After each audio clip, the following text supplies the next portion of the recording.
या तो रखे अभिमान से दूर होकर भी दिल को हमेशा यह एहसास रहता है, भूषण ज्वेलर्स, अनमोल रिश्तों के लिए। देखिए, लोकतंत्र की खूबसूरती यही है कि यहाँ कोई भी जो है तानाशाह तरीके से नहीं चल सकता। भारत जो है संसार का सबसे बड़ा लोकतंत्र है और लोकतंत्र में ये जरूरी है कि जनता फैसला करती है। अभी तो पहला, जैसे कोरोना में कहा था ना कि 2 डोज लगेंगे, पहला डोज जो है अभी जो बाई इलेक्शन हुए थे देश में उसमें लगा और जिस ढंग से यहाँ 4 सीटें गई हिमाचल प्रदेश में, लोकसभा की सीट भी हारी और जो कह रहे थे कि हम डबल इंजन सरकार है, हाँ दिल्ली में हमारी सरकार है, हिमाचल में हमारी सरकार है, उन लोगों को जब पहला झटका लगा तो पेट्रोल 12 रुपये सस्ता हुआ, डीजल 17 रुपये सस्ता हुआ और उसके आगे के इम्प्लीकेशंस जब आगे के 5 राज्यों के इलेक्शन होने जा रहे हैं, यूपी में के एरियाज में जो है भाजपा के लोग प्रवेश नहीं कर पा रहे हैं, पंजाब में गलियों में जो है भाजपा के लोगों की एंट्री नहीं हो पा रही है।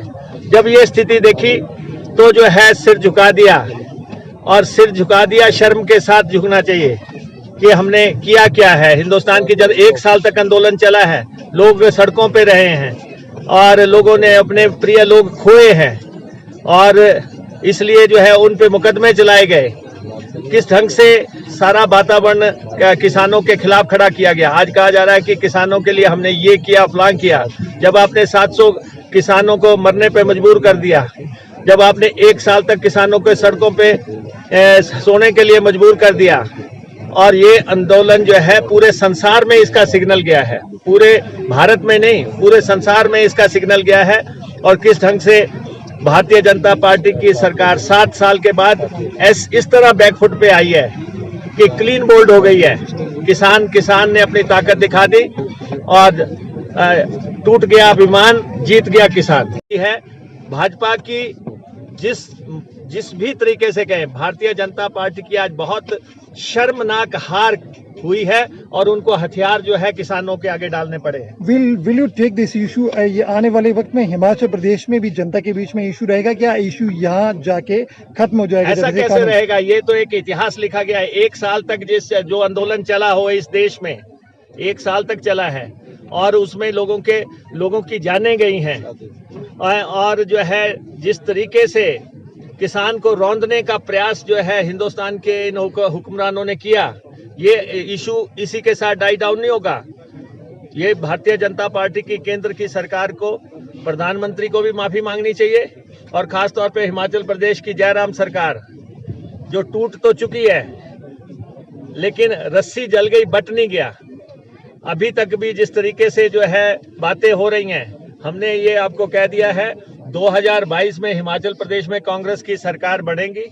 अभी 40 हुआ है, अब 860 होगा, ये आपके सामने होगा।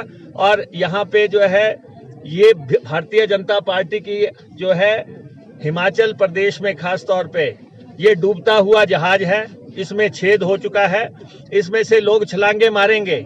अब समय आ गया है, इनको डूबना है, कोई इनके साथ डूबना नहीं चाहेगा। तो इसलिए जो है हिमाचल प्रदेश में नई सरकार बढ़ेगी। ये जो इंजन ये कह रहे हैं डबल इंजन की सरकार है, ये इंजन रिपेयर के काबिल नहीं है।